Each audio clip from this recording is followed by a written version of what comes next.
भुईमुगाची लागवड करत असताना जास्त उत्पादन घेण्यासाठी आणि जास्त वाढ होण्यासाठी भुईमुगामध्ये खतांचा वापर करणं खूप महत्त्वाचं आहे.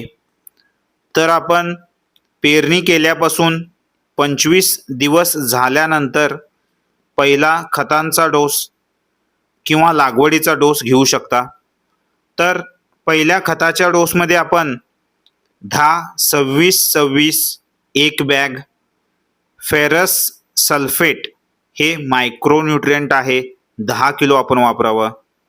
त्यानंतर सल्फर सेकंडरी न्यूट्रिएंट आहे आपण 10 किलो एक एकराला वापरावं. आणि जिप्सम 2 बॅग ह्या पद्धतीनं आपण लागवडीचा डोस भुईमुगामध्ये वापरू शकता. तर भुईमुगामध्ये जास्त वाढ होण्यासाठी आणि जास्त उत्पादनासाठी सुरुवातीपासून भुईमुगामध्ये वाढ असणे खूप महत्त्वाचं आहे. तर आपण हा लागवडीचा डोस वापरणं खूप गरजेचं आहे. तर भुईमुगामध्ये 2 लागवडीचे डोस आहेत. तर त्याच्यामध्ये हा पहिला लागवडीचा डोस आहे. लागवडीचा डोस दिल्यानंतर पाणी देणं खूप महत्त्वाचं आहे. तर आपण लागवडीचा डोस किंवा खतांचा डोस दिल्यानंतर भुईमुगाला पाणी देणं गरजेचं आहे.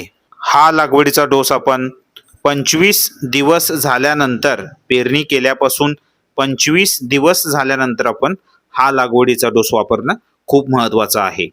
तर भेटूया नेक्स्ट व्हिडिओमध्ये. थँक्यू. धन्यवाद.